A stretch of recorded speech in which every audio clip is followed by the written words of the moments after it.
अब हम अगले नक्शे की ओर बढ़ें। ये अगला नक्शा जो है, इसको देखिए, इसमें लिखा हुआ है द थ्री वर्ल्ड ऑर्डर। क्या लिखा है? The three world order. World order, तीन दुनिया हैं।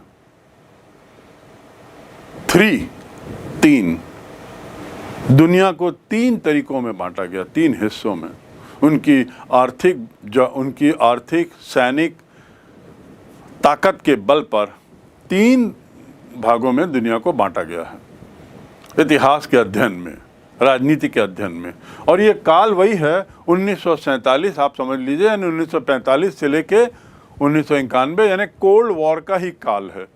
ये शीत युद्ध के काल में, तो 45 से 90 यानी 45 साल हम माने, 45 वर्ष के इस काल में दुनिया तीन भागों में एक तरीके से बटी हुई थी। एक भाग जो अमेरिका और अमेरिका से प्रभावित था। क्या था? अमेरिका और अमेरिका से प्रभावित। इस नक्शे में आप देखिए, अमेरिका को जिस रंग में दिखाया गया है, पश्चिमी यूरोप के देशों को भी उसी रंग में, और ऑस्ट्रेलिया को भी उसी रंग में। ठीक, तो ये तो हो गया अमेरिका से प्रभावित देश। उसके बाद सोवियत संघ को दिखाया गया है, और सोवियत संघ के साथ उसके देशों को सोवियत संघ के रंग में दिखाया गया है। ये देश कौन से हैं? पश्चिमी यूरोप के पूर्व के देश। समझने की कोशिश करिए। पश्चिमी यूरोप की यदि मैं बात करता हूं, तो पश्चिमी यूरोप का यदि मैं एक गोला बनाऊं, तो ये तो पश्चिमी यूरोप हो गया, पर इस पश्चिमी यूरोप के पूर्व के हिस्से में जो देश हैं, जो रूस की सीमा से लगे हुए हैं, वे देश रूस के रंग में दिखाए गए हैं। मैं फिर दोहरा दूं इस बात को। यूरोप के बाद पश्चिमी यूरोप। पश्चिमी यूरोप का पूर्वी हिस्सा जो सोवियत संघ की सीमाओं से लगा हुआ है, वह सोवियत संघ के प्रभाव में है। दूसरे शब्दों में, पश्चिमी यूरोप दो भागों में बटा है। आधा भाग रूस से प्रभावित है, सोवियत संघ से, और आधा भाग अमेरिका से प्रभावित है। तो ये तो हो गया दूसरा विश्व। पहला तो विश्व है जो यूएसए का नेतृत्व में, दूसरा विश्व है सोवियत संघ के नेतृत्व में। अब तीसरा विश्व देखिए, इसमें भारत भी है। इस बात को देखिएगा, तीसरी दुनिया इसे कहते हैं। क्या कहते हैं हिंदी में? तीसरी दुनिया। तीसरी दुनिया के देशों में अविकसित देश, आर्थिक रूप से कमजोर देश, या आर्थिक रूप से जो अभी बढ़ रहे हैं, ऐसे देश आते हैं। गरीब देश, आर्थिक रूप से बढ़ते हुए देश, आर्थिक रूप से कमजोर देश, ये तीसरी दुनिया के देश हैं। और ये अधिकतर देश जो हैं, ये गत 45 वर्षों में स्वतंत्र हुए। कोल्ड वॉर के काल में, शीत युद्ध के काल में ये स्वतंत्र हुए। 1945 में जब दूसरा विश्व युद्ध समाप्त हुआ, उसके बाद अधिकतर देश स्वतंत्र हुए। जो उससे पहले, 1945 से पहले, किसी न किसी अन्य देश के गुलाम थे, किसी न किसी अन्य देश के अंतर्गत उनके साम्राज्य का हिस्सा थे। आपने पढ़ा होगा, अमेरिका का कई देशों पे कब्जा था, इंग्लैंड का कई देशों पे कब्जा था, जिसमें भारत भी एक था। ऐसे ही पुर्तगाल का कई देशों पे कब्जा था, जर्मनी का कई देशों पर कब्जा था, फ्रांस का कई देशों पे कब्जा था। ये जो पूर्वी यूरोप जो आप देख रहे हैं, ये पूर्वी यूरोप के कई देश दुनिया के कई देशों पर कब्जा किए बैठे थे, और उसके साथ अमेरिका भी था और यूएसएसआर भी था। इन लोगों ने कई देशों पर कब्जा किए बैठे थे। तो 1945 में जब विश्व युद्ध खत्म हुआ और स्थितियां बदली स्थिति के बाद बहुत से देशों को स्वतंत्र होने का मौका मिला, जिसके कई कारण थे। मुख्य कारण था कि जिन देशों के अंतर्गत ये छोटे छोटे देश आ रहे थे, जिन शक्तिशाली देशों के अंतर्गत ये छोटे छोटे देश आ रहे थे, वे शक्तिशाली देश स्वयं द्वितीय विश्व युद्ध में बुरी तरह आर्थिक नुकसान पा लिए थे। बुरी तरह उनकी स्थिति बहुत बुरी हो गई थी, आर्थिक स्थिति। वे इस काबिल नहीं थे कि वे अपने अंदर के दूसरे देशों को चला सकें, तो उन्होंने स्वतंत्रता देना, और भी बहुत से कारण, स्वतंत्रता देना स्वीकार कर दिया। तो इस प्रकार मेरा कहने का तात्पर्य यह है कि 1945 के बाद 1990 के बीच जो शीत युद्ध का काल है, उसी काल में लगभग बहुत से देश स्वतंत्र भी हुए। ये जो तीसरा रंग दिख रहा है, ये उन स्वतंत्र, नव स्वतंत्र, विकासशील, निर्धन देशों का गुट है, जिसे तीसरी दुनिया कहते हैं, और उसमें भारत भी एक। स्थितियां बदल रही हैं। अब भारत भी एक विकसित देशों की श्रेणी में, कतार में खड़ा है।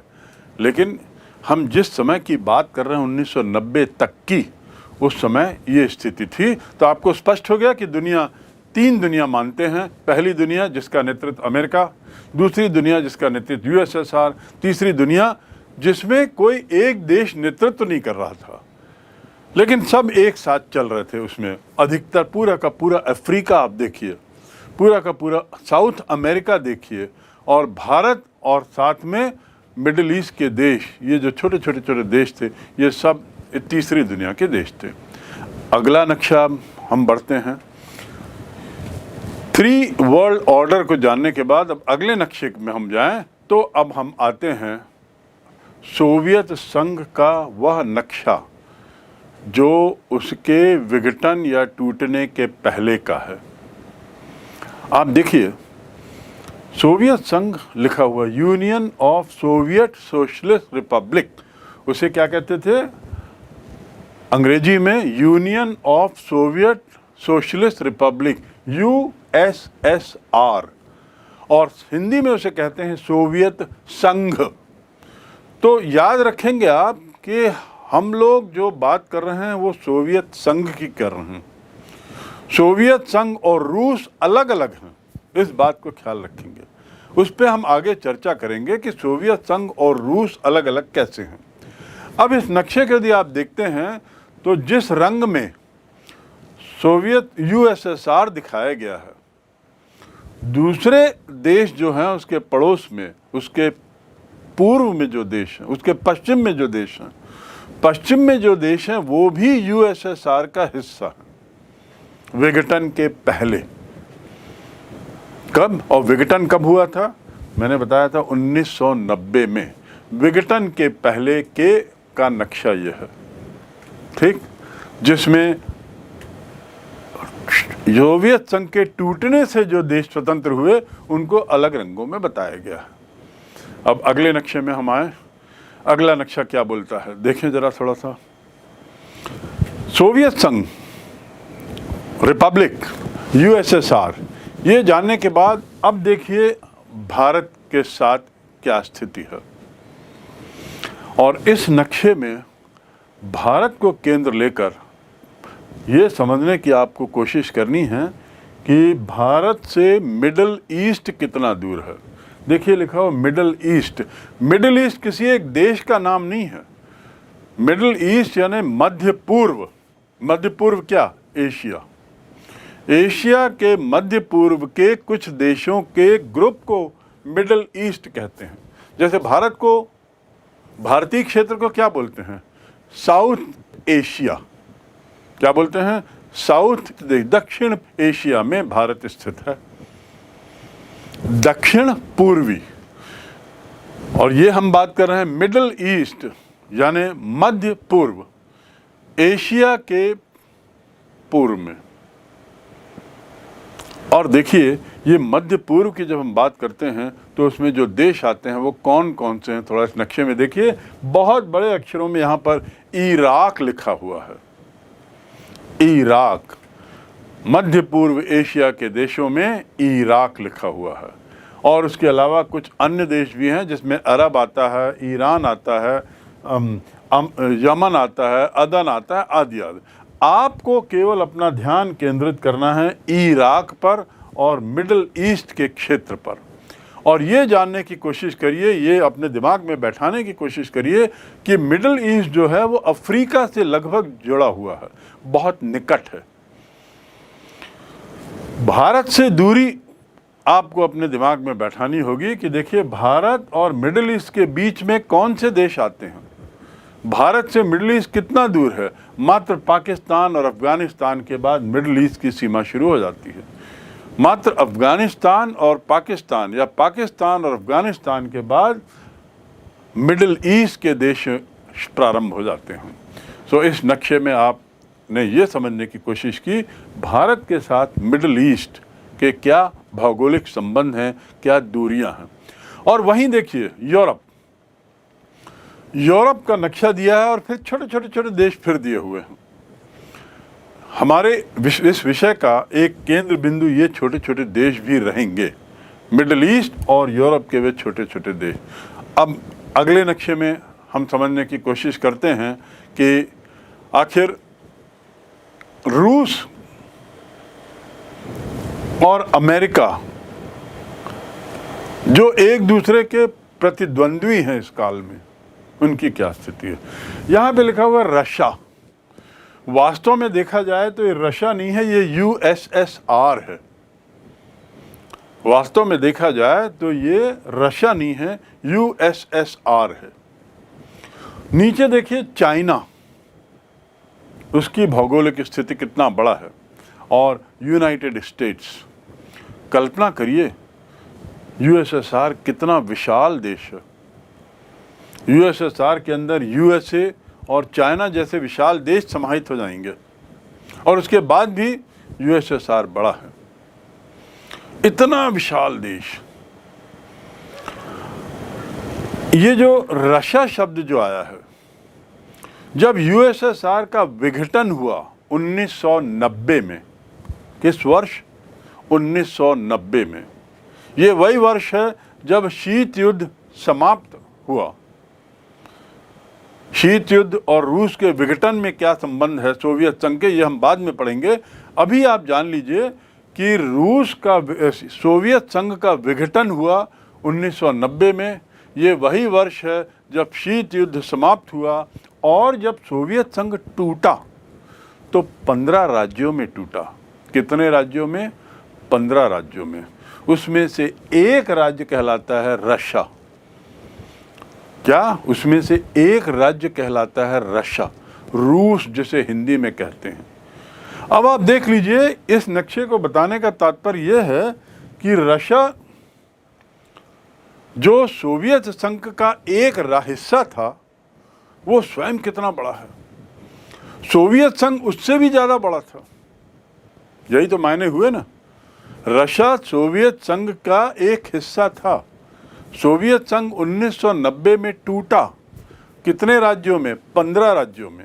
उनमें से एक राज्य कौन था, या एक देश कौन था? रशिया। तो अब देखिए रशिया सोवियत संघ के टूटने के बाद कैसा दिख रहा है, और स्वयं में वह कितना बड़ा है, यूनाइटेड स्टेट्स से, अमेरिका से और चाइना से। और भारत तो उसके सामने बहुत छोटा है। भारत का पड़ोसी राज्य है लेकिन बहुत छोटा है। तो अब आपने समझने की कोशिश की है कि विघटन कब हुआ, आपने जानने की कोशिश की रशिया और सोवियत संघ में क्या अंतर है, और आपने ये भी जाना कि रशिया स्वयं कितना विशाल है। टूटने के बाद भी वो, सोवियत संघ से अलग होने के बाद भी वो अमेरिका की तुलना में बहुत बड़ा है। अब अगला नक्शा क्या कहता है, थोड़ा आगे बढ़ते हैं। इसमें अब आप देखिए दोनों देशों का मैप दिया हुआ है विश्व के। एक रंग में अमेरिका और एक रंग में रशिया। यानी जो मैंने पूर्व में बात बताई उसी चीज़ को यहाँ पर पुनः बाकी सब देशों को हटाकर आपको केवल आपका ध्यान इन दो देशों पे तुलना हम करना चाहते हैं। देखेंगे अमेरिका के साथ उसी रंग का एक और छोटा सा क्षेत्र ऊपर अलग से बना हुआ है। ये क्या है? ये अमेरिका का हिस्सा है, अमेरिका का एक राज्य है। अमेरिका के द्वारा कब्जा किया हुआ कोई क्षेत्र नहीं है। अमेरिका का मूल राज्य है और उसका नाम है अलास्का। ये अमेरिका का एक ऐसा राज्य है जो अमेरिका की मुख्य भूमि से अलग है, कनाडा के ऊपर है। अमेरिका के ऊपर कनाडा है, कनाडा के ऊपर अलास्का है। बस ये आपकी जानकारी के लिए आपको याद रखना है कि वो दूस रंग में दिया हुआ जो क्षेत्र दिखा रहा है वह क्षेत्र भी अमेरिकी क्षेत्र ही है और उसका नाम अलास्का है, जो अमेरिका के 52 राज्यों में से एक राज्य है। ठीक, और आपने दोनों देशों की स्थिति को देख लिया, अमेरिका और रूस एक दूसरे से कितनी दूर हैं। इस नक्शे से एक चीज़ और साफ होती है, जो छोटे छोटे देश दिख रहे हैं जिसकी मैं चर्चा बार बार कर रहा हूँ, ये अब कहाँ आ रहे हैं?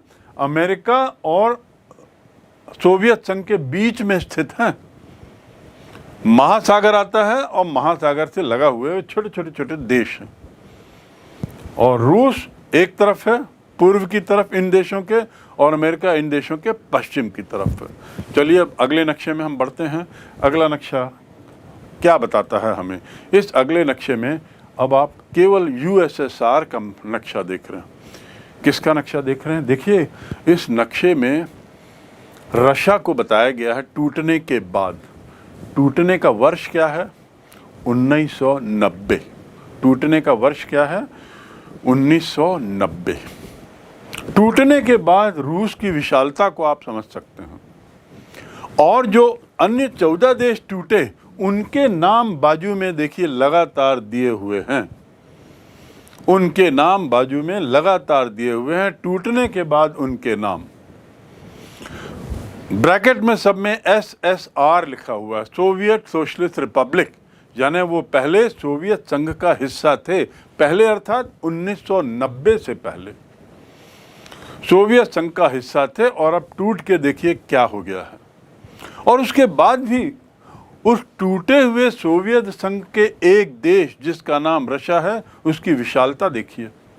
तो इस नक्शे में आपको केवल इस बात से वाकिफ करने के लिए लाया है कि सोवियत संघ स्वयं कितना विशाल था। आज सोवियत संघ का एक टुकड़ा रशिया कहलाता है, और अन्य जो छोटे छोटे टुकड़े हैं देखिए वो उसकी पश्चिमी सीमा पर हैं, बिल्कुल पश्चिमी सीमा पर। और वहीं पर अन्य और छोटे छोटे देश हैं जो हम आगे देखेंगे। बिल्कुल देखिए, जो तीर दिख रहा है इन देशों के बीच में लिखा हुआ तीर, ये तीर कहाँ पर हैं? वो देश हैं, लेकिन नाम जहाँ लिखा हुआ है और तीर जहाँ बना है उसके बीच में और भी कुछ देश हैं जो वास्तव में पश्चिमी यूरोप कहलाता है। वो देश कौन से हैं? चलिए अब हम आगे बढ़ते हैं अगले नक्शे में। तो आप एक तरीके से इनको दिमाग में बैठा लीजिए कि सोवियत संघ के पड़ोसी देश कैसे टूटे। अब यहाँ देखिए, वही चीज़ को फिर से बताया गया है, सोवियत संघ का टूटना, और टूटने के बाद ये जो विभिन्न रंगों में जो देश दिख रहे हैं ये किसी समय सोवियत संघ का हिस्सा थे। विभिन्न रंगों में जो देश दिख रहे हैं ये सोवियत संघ का हिस्सा थे, और उन्हीं में से एक था रशिया। रशिया की विशालता और अन्य छोटे देशों की, अन्य उसके पुराने देशों के छोटे छोटे देश, ये सब मिलकर क्या बनाते थे? सोवियत संघ। दूसरे शब्दों में आपको ये लगने लगा होगा कि सोवियत संघ के टूटने के बाद इन 15 देशों में रशिया नाम का देश सबसे ज़्यादा बड़ा है, तो सबसे ज़्यादा ताकतवर होगा। सही बात है। सोवियत संघ के टूटने के बाद सोवियत संघ की जो विरासत है, जिसे हम अंग्रेजी में लेगेसी कहते हैं, उस विरासत का या उसका उत्तराधिकारी कौन बना? रशिया। बाकी देश छोटे छोटे थे, उनकी न कोई पूछ परख थी, ना उनका कोई वास्तव में कोई ताकत रह गई, लेकिन ये स्वतंत्र रह गए। ठीक, अब अगले नक्शे की ओर बढ़ें। इस अगले नक्शे में देखिए नंबर दिया हुआ है क्रमवार। ये भी वही नक्शा है, मूल रूप से इसी चीज़ को बताया गया है। हम इसके बाद अगले नक्शे में जाते हैं फिर से, और यहाँ पर इस अगले जो नेक्स्ट आप देख रहे हैं इसमें आप देखिए मिडिल ईस्ट। ये जो क्षेत्र है केवल मिडिल ईस्ट को दिखा रहा है। ये केंद्रित है कहाँ? मिडिल ईस्ट में। भारत को देखें और फिर उसकी तुलना करें, भारत और इराक एक दूसरे से कितनी दूर हैं। भारत और इराक, और उसके बीच में क्या क्या आता है? पाकिस्तान, अफगानिस्तान और ईरान और फिर इराक। मैं आपका ध्यान एक और छोटे से देश की ओर आकर्षित करना चाहूँगा। यदि आप गौर से देखें तो इराक के दक्षिण में, यानी इराक के नीचे, एक छोटा सा देश लिखा हुआ है, पर्शियन गल्फ से छूता हुआ, जिसका नाम है कुवैत। क्या नाम है? Kuwait, KUWAIT, Kuwait. आपको ये याद रखना है कि आपने कुवैत को नक्शे में देखा है। आपको याद रखना है कि कुवैत और इराक की सीमा लगी हुई है। आपको याद रखना है कि कुवैत और ईरान की सीमा भी लगी हुई है। आपको याद रखना है कि कुवैत पर्शियन गल्फ में स्थित है। पर्शियन गल्फ को हिंदी में क्या बोलते हैं? फारस की खाड़ी। क्या बोलते हैं? फारस की खाड़ी। और कुवैत के दक्षिण में या दक्षिण पश्चिम में सऊदी अरब और अन्य राज्य, बहरीन, कतार, अरब अमीरात, ओमान आदि आ जाते हैं। आपको बस ख्याल रखना है इराक कहाँ है, कुवैत कहाँ है। कुवैत उसके दक्षिण में है, बहुत छोटा देश। और कुवैत के बाद पर्शियन गल्फ है, फारस की खाड़ी। ये खाड़ी का क्या अर्थ होता है? खाड़ी का क्या अर्थ होता है? पानी जहां तीन ओर से घिरा हुआ हो। देखिए यहां पर फारस की खाड़ी, पर्शियन गल्फ। तो आपको इस नक्शे में भारत को देखिए, फिर उसके बाद केंद्रित करिए अपना ध्यान इराक की स्थिति पर। उसके बाद देखिए कुवैत कहाँ है और पर्शियन गल्फ कहाँ है। ईरान उससे लगा हुआ है, इतना भी आप थोड़ा याद रखें। ठीक, तो ये हुआ आपका मिडिल ईस्ट का एक नक्शा। मिडिल ईस्ट इस क्षेत्र को कहते हैं। अब अगले नक्शे की ओर जाएं, और इस अगले नक्शे में दिखाया गया है एक नया देश। देश का क्या नाम लिखा है? क्यूबा। क्यूबा कहाँ है अन्य देशों की तुलना में? इससे जानने से पहले हम देख लें कि क्यूबा जो देश है उसके नीचे एक जगह लिखा हुआ है ग्वांटेनामो बे। क्या लिखा है? ग्वांटेनामो बे। फिर से देखें, क्यूबा के नीचे एक लिखा हुआ है ग्वांटेनामो बे। राइट, ये क्या है? क्यों इसका जिक्र हो रहा है? किसी घटनाक्रम को लेकर इस पर हम आगे बात करेंगे, पर आप अपने मन में देखिए क्यूबा, और क्यूबा के दक्षिण के हिस्से में ग्वांटेनामो बे है। क्यूबा के दक्षिण में। अब क्यूबा कहाँ है? चलिए आगे हम देखते हैं, शायद आपको वो भी स्पष्ट हो जाए। अच्छा, नीचे ग्वांटेनामो बे जो है वो नीचे कैरिबियन आइलैंड से जुड़ा हुआ है। कैरिबियन आइलैंड या कैरिबियन सी, इसका संबंध किससे है आपको मालूम है? आपने सुना है निश्चित रूप से, जो लोग क्रिकेट में रुचि रखते हैं वे जानते होंगे कि कैरिबियन कंट्री जो क्रिकेट खेलता है उसका नाम है वेस्ट इंडीज़। क्या नाम है? West Indies. वो कैरिबियन कंट्री कहलाता है क्योंकि वो कैरिबियन सी से लगा हुआ है।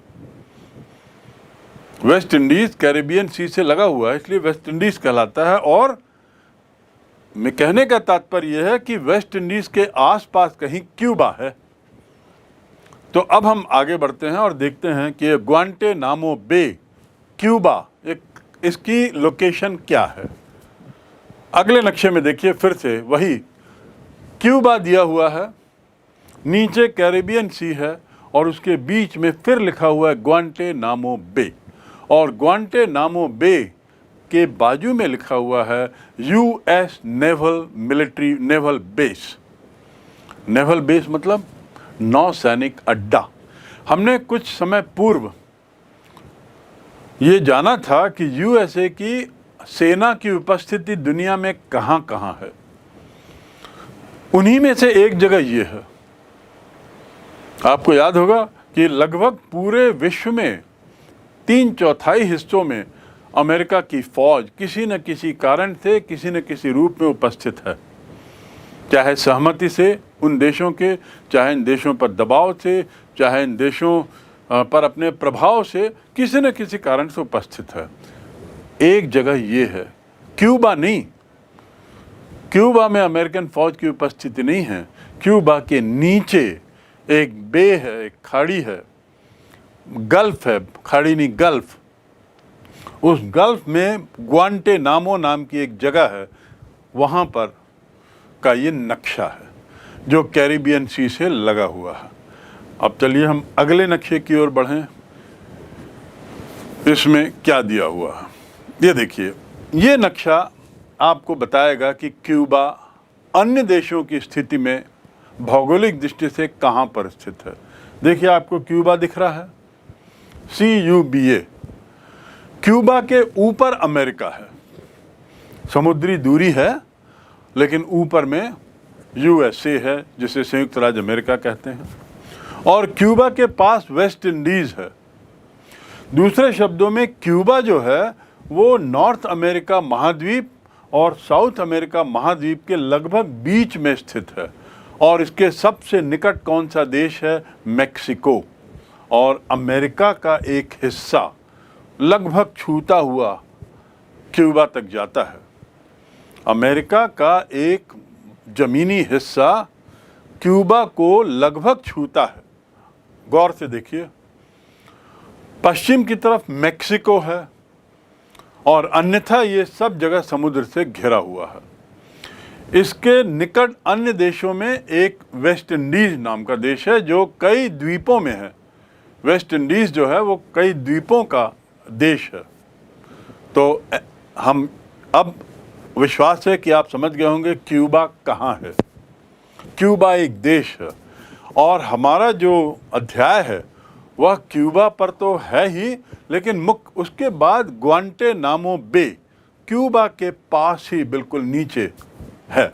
तो ग्वांटेनामो बे, फिर क्यूबा, उत्तरी अमेरिका, संयुक्त राज्य अमेरिका, मैक्सिको और अन्य महासागर, ये हमने देखा।